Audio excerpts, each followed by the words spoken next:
Class 12 की biology की plant water relations हारिबा chapter सिगी अनि सुबह part ओइना episode सिदा कोइना मखालाउ थरसी अहान बदा कोइ absorptions of water सिगी मतंग दा येंगसी ममांग episode ता Koyna water relation diffusion osmosis चिंगु मयाम म तमग्री नत्रा अदुना plant सिदा सिदा क्रमाइन तोरगा water सि absorb तवी हाबिसि कोइ मसिगी episode सिदा फजना येंगसी अहानबदा Koyna different types of water की pathway से लईब इसिंग से पांबी सिदा चंगक पसी मागी different type of pathways लई मकोइ सिंगदु ममोइनी येंगसी अहानबदा epoplast pathway symplast pathway अदगी transmembrane pathway काइना उरकनी बको सिदा कोइना epoplast pathway से करिनो हाई कांदा इसिंग सी ngसाइगी पांबी सिंगसिगी cell wall सिगी मरक सिदा फावर ग चतोइनेब cell mayam asi pek toroga laidoini amaga pek toroga laidoini aduga cell wall sigi marak si cell wall se porous oidoini sigi marak sida water se power ga chalak taraga di madubu koina epoplast pathway haina kaura aniba sida uri sigi cell wall marak sida power sineba symplast pathway hairagana asagi ising si cytoplasm dagi adagi asagi cell amadagina cell sida magi plasmodesmata hairiba asagi microscopic channel si power ga laktaragadi madubu koina symplast pathway kaweba adna plasmodesmata hairiba si karino hai kanda cell amaga si plant cell amagi marak sida apik pa microscopic channel mayam amana connect tawguni ba moi sense masigi through sida water si power taragadi madugi pathway jo koina symplast pathway kawe aduna sigi diagram sida haifet ure vacuole marak sida power ga lak pasia yai natra aduga khwaidigi maru oiriti asagi epoplast amadi symplast haibisi oiduineba na sigi diagram sida koina urisi asagi water si epoplast pathway degi changak pasidi yam laiba asagi cell singa se loosely pack tawi ko asagi root amakak yeng matamda magi cortex ki cell se loosely pack tawi ai sigi marak sida cell wall gi marak sida water si changak pas ilai na changpa ngammeba aduna mathangi slide ti yengsi ko ngasagi sigi diagram si yam phajaba diagram si sida ising hariba si mapan dagi janga doini soil dagi janga doini natra water potential si mapan sina wang doini aduga asagi cell singi manung sida laiba water potential si name doini maram aduna water si changa pangam doini aduna changai bamong si different pathway da changai haire koina symplast haisna plasmodesmata sigi marak sida ho ba utli se mana si plasmodesmata marak da pharu ga changi haire neba adagi epoplast na sigi ngasagi orange machu sina utli se magi cell wall sigi porous cell wall sida pharu ga chatpa aduga transmembrane pathway haibam sla transmembrane sina kaidoge haimatamda membrane pharu ga laktoineba membrane power ga laktoini sigi membrane power si magi membrane sida shu channel water channel mayam ma yawi water channel sida toraga power ga lakpuduna transmembrane pathway hairaktoini transmembrane pathway di kari tare adudi sagi plant cell gi plasma membrane power ga chatpa pathway dubuna transmembrane pathway hairakatoini adudi akoi ngasi hojik kari tore ising si chang ising di ilai na chang pangam gre ko adubu changai be ising khuding maksi hekta manung tana xylem tana heta changbra haibidi natte changdi chang adumaina changmoi ba kai gino haibida sida asagi endodermis sida Casparian strip haiba ma muklai Casparian strip haisi kai no haibida masi khogi waxy substance suberin hariba kano sina sadoi ba waxy substance na asagi pallama kharaga leiram doini ba sigi endodermis sigi marak sida aduna ngasagi changai ba epoplastic root sida changai ba ising singa je hekta sasasat manung tana changhiroeba natra manung sida changmoi adugi sigi ising sina swai ora kan sida mana amuk koire hara kanda cell manung da changa kanda cell gi manung gi through the gi ngasagi symplastic root sida amuk toraga xylem tana ising si tana changhidoineba Casparian strips na sumaina control taweba aduga Casparian strip sigi amuk atopa kana ba hai taragadi ngasai manung lomda leiriba ising natraga iron na chingma mayam si ilai na mapan thokna chen giroiba chen thoiba mo si leak taw yaroiba kai gina habda Casparian strip sina thing doineba aduna Casparian strip hari ba si yam maru oiba pallama oidoineba ising adagi ising chathok chasin adagi iron chathok chasin taw matam sinida ngasai magi different root sida koina uba phangi si plant ko mathang da koi casparin strips koi husik high grade waxy substance madubu suberin kawi ko maduduna apoplastic pathway du block to doini aduga apoplastic pathway da chang ising du ke dorani symplastic pathway da ondhagra kanda tapna changi doini ba ising sinatra aduga ayambadi ngasagi changak ising du di ilaile na chang podudi apoplastic pathway da changak toini aduga ngasagi manung tana xylem tana yobududi kona lasta casparin sina amuk regulate to dorini ba natrase ana transmembrane pathways u kre koina plant gi cell membrane phaurak taragadi madubu transmembrane ka wi habine matang sidaina plasmolysis haiba term si amtang palhoge mamang da pan busu yabani masi plasmolysis haibadi ngasai gi plant ki cell si koina hypertonic solution da thadaraga lupsalaga yengma matamda magi ngasai gi hypertonic haibadi mapan sida salt concentration yam wange haiduni natra hypertonic haibadi mapangi salt concentration si pambi dugi cell dugi yengnaba matamda yam wangre maram aduna magi water molecule si plant cell gi manungdagi mapanda thokidoineba mapanda thokidoini adubu ngasai gi plant cell si cell wall ama leibanina kaidore collapse makti tawroiba haidi mase pulap collapse taw makti tawroi adubu manungda yawba magi kenosi magi vocule adigi magi protoplasm je shrink tawraga water molecule sima pana thokidoini adumaina tawba state to ngasai gi sida leiriba cell gi mong si plasmolyze tawba cell kawebasi adugi movement of water du bukoina plasmolysis haina kaweba natrase adumaina tawgiba plasma kenosi movement of water si plant cell degi karam kanda hypertonic solution da thadaba matamda madubu plasmolysis kawi aduga plasmolysis tawraba cell du plasmolyzed cell haina kawi yaeba natrasa aduna ngasai gi siza plasmolyzed condition laigre aduga ngasai gi hypotonic ta thada taragadi targic oira kadoineba haibidi water sina mapandagi sumchangak taragadi madu ngasai gi cell du pomthorakani adubu khoi gi animal cell dadi kedauba animal cell dadi khoina cell wall se yaudabani na adugumba structural barrier akan mama yaudabani na khoi gi cell dadi pokhairak pa yaeba adubu plant ki cell dadi madu khara resistant oidoineba khangba adumaina leiba aduna akhoi cell animal cell di madu pokhairaga lyse tawkhiba yai aduduga plasmolyze oibigi mahuta shriveled cell haina akoina haineba plant animal cell di aduni sigi matang sida ina term si palhoning bani plasmolysis si ko mathangda imbibation haiba malai imbibation hai si kaino hai matamda masi diffusion na sagi diffusion na maram oiraga ising si sagi kaino se changdoineba ising si water potential gradient na maram oiraga ising si absorb tawdoini by solid colloids kangu khrana solid colloids kangu absorb tawraka na sagi volume si chawthoraktoineba ko isam sona da kismis ising da thadaraga yengo ising da thadaraga yengo matamda kismis gi manung si da yaurisi yamna concentrated oiba solid yaudoineba solid che concentrate oraga yaudini aduna mapandagi ising sina tamna sum changa kana pop thorakadoineba popthora kanda magi solid colloid si kedoba chawthoraga ma se chawthoraktoineba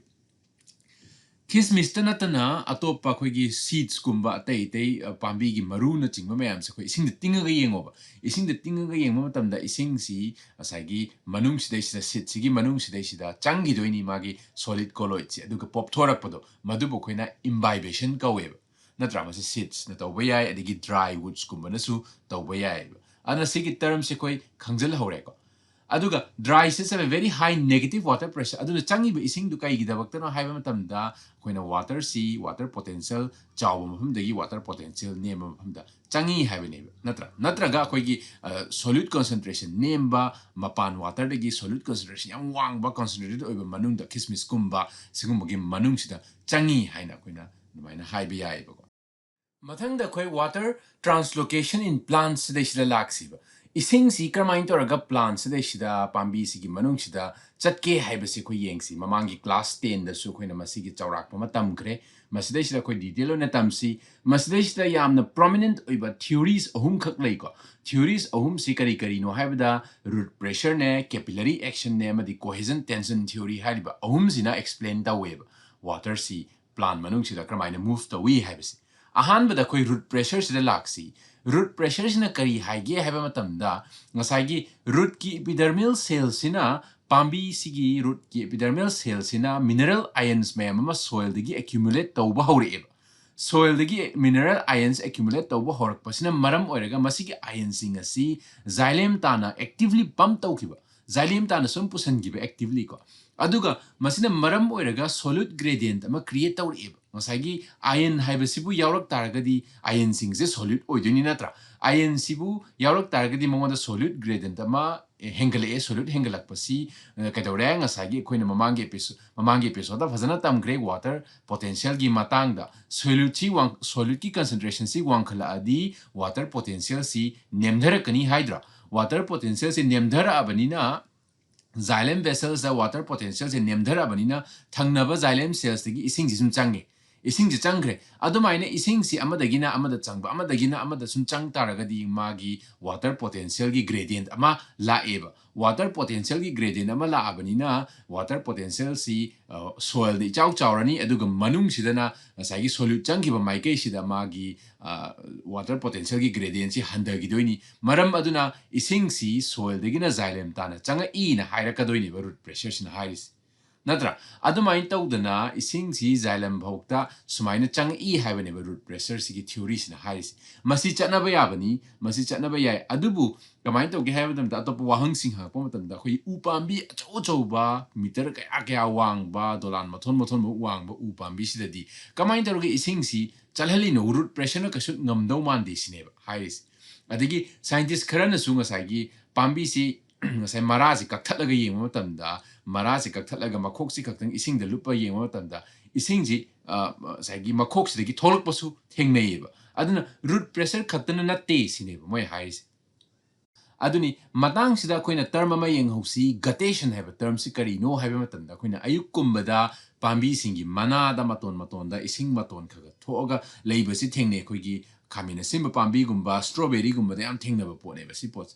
masi koina guttation kawi ko exudations of drops of xylem sap neba si maroina water ni mongoda dissolve be ke no khari yawrani madugi xylem sap si magi tips and edges of leaves to the tholak padubu kai kawi guttation kawi masi root pressure na thokhali kaina hai ko masi ayukumbada yam thengna ba keno ne masi term si palhausi aina tawbani syllabus ta yawbani ko aduga mathangda koi anu asagi ani suba magi theory si capillary action jineba capillary action sina kari haige haiba matamda masidaisita koina urakadoisi force ahumni adhesion force adagi cohesion force amadi surface tension haibse laktuneba sidaisita khwaidigi maru orisi force of adhesion between water ga xylem vessel size khoigi apik pa tube kumga chapmaneiba apik pa tube kumba sidaisita ngasagi water molecule siga tube to gi surface to gi marakta adhesive force malakani madugi force ma leire aduga water molecule gi marakta leinaba force asina cohesive force kawrani chapmanaba molecule gi marakta leiba force na cohesive force kawri natra madugi force ani si leire aduduga madugi force ani sina maram oirga capillary action am khak thogleeba capillary gi action si ngasai sisina ngasai gi kedauba water sibu water container interface sida is water si mathak tana chingkat ki doine ngasai gi capillary action sina madugi chingkhatpagi action duna maram oiraga ising si mathakta kakhat khidoineba aduga surface tension na su ising si mathakta chingkhat khidoineba adumain tawduna ising si kadauba cohesive force ina ngasagi makha taba water molecule dramuk transmit tawre ha kanda force mayam sina ising si tube sida shmaina mathakta na chingkhat ki haibaneba capillary action jina ngasagi explain tawrisi adubu capillary ki action sin explain tawza taraga so khoina wang ba u meter kaya wang masida sida kamain torga ising se mathak ta kakhali no haibasi masina ka should explain tawbangam de maram asina khoina atopa theory amana muk try torga ye cohesion tension theory hariba Henry Dixon na putok pa 1914 na putok pa chigi theories yam phawba khwaidigi su chatna ba yaba theory oidoineba natra ngasai capillary action dusu masu role play tawi haina lawi aduga root pressure nasu role play tawi haina lawi adubu khwaidigi phawba khwaidigi prominent oiba magi force oidoisi magi kan theory oidoisi cohesion tension theory sina oidoineba masi kaino yengsi force of cohesion between water molecules sidasu cohesion amaje tension hariba force anisi play tor kadoini ko force of cohesion haibadi cohesion haibasi asagi water molecule ga asagi water molecule gi masenda kaino tawdini ko magi force lay doini allow formations of a continuous water column throughout the plant haibani water molecule gi masenda moi masen sida labor force si namaram oiraga asagi continuous water column ama sai ising manung asagi pambi gi manung sida mara dagi horaga amaton bhoba continuous column of water ama laireba maduga madreid da asagi evaporations of water se muk thogle karai dagi evaporate tawgidoino isingse isingse khoi gi leaf hai sagi pambi gi mana gi epidermal cell sida stomata gi through sida gi isingsi amuk evaporate tawba ma yausala kadoine ba isingsina mapan sida sum chaithokiba sum chaithokiba kan sida sida sagi isingi water potential si handarak pani da leaf epidermal cell sida sida aduna water potential si leaf epidermal cell sida handarabani thangnaba cell dagi amuk water si sumchangakpa replace tawrakpa natra adumain tawduna mathang replace tawnarakanda water gi continuous column sida movement ama laeba movement ama lae se koina se gari gi thau dagi tanki dagi pipe na thau khaiba matamda hana kitang chupthoga amuk thadaba matamda amuk chupthok trasu mathanda zoro zoro taidana adumain tawduna atmosphere sida magi isingsi evaporate khaga tawgibaduna maram oirga continuous force ama create tawraga makhadagi mathak tana kaidoba isingsi chingkhatli haibaniba mana cohesion tension sin theory sina hairisi natrasa adunida matang sida khoina transpirational pull haibase thole natra transpiration haibase mu karino yengdoine basida sida ko aduna transpiration haibadi loss of water in the form of water vapor from aerial part of the plant to the atmosphere ne aduna sigi diagram sida yengu sida pambi sigi mara sida ising ji changa kadoini tam ising ji xylem gi through the la akanda sigi mathak tana continuous column amada ising ji form tawgre aduduga somgi asagi pambi gi mana sida stomata gi through sida atmosphere sida muk chakhairi ba evaporate tawgi evaporate tawbusina maram oiraga force ama create tawre aduduna water potential si thangna ba cell sing sum lower oitaragadi sum handahan taragadi thangna ba cell digi sum ising ji changa akanda continuously tuluna ising chingkhat pai type chingaga ising ji maina chalai doine ba loina ba amaton tana pukhatpa ngam doine ba magi masigi theory sina hairis masinida asagi transpirational pull theory natraga asagi cohesion tension theory si sina takning isiko sida koina sagi theory ahum si yenge aduga transpiration sigi significance si kari no haibasi koi haipet yeng si transpiration sina maram oiraga xylem shape si natra my movement o tawhali natra aduna masi sina maram oiraga absorption su mineral nutrients na chingwa mayam su absorb tawang amandoini aduduga transpiration sina leaf se cool down su taweba haidi ma se leaf se ingdan doini leaf si khosi overheating tawa asagi nungsa manga na phudara ko matam da heating to we adubu transpiration sina cooling down to honba ngamme ba adumai tawduna avoid overheating of leaves ko aduma leire sai lo shalak pada asagi transpiration si effect to factors khara leigani kari no yengsi ahan bada humidity habasi humidity sina transpiration si effect to we kari gumba humidity si am wang daragadi kidore ising si asagi atmosphere the loss to si tappeba ko humid oirabanina saturated oire environment si aduduna asagi air se saturated oitaragadi water vapor si nanthokibasi tapthara kadoini aduna vice versa aduga karigumba humidity si amna low oitaragadi kangkangbo oitaragadi water si manghibasi hengalakadoini water si transpire tawgibasi rate se hengattoine adagi temperature sina mu kaidore temperature si saba hengalak taragadi kaidore ngasagi transpiration gi changsu hengalakadoini adubu yam hena sagat ki taragadi stomata se thingjingibe stomata se close tawgibe aduna transpiration thoktabe yae natra adumai tawra transpiration si temperature khara wangi gai di transpiration se thokani hengakani adubu temperature yam wangi taragadi transpiration si lepkibe yae aduni adagi wind nungsit ki speed nungsit sisu osagi role play tawduini ko nungsit sina magi speed sina maram oiraga transpiration si hengathan ba ya aduga dry wind sina su transpiration gi rate si hengathan ba ya ba asina environmental gi factors am important oiba factor ahum ne si oidusi atop atop factorsing minor factorsing hairagadi ngasagi efficiency of water uptakes by root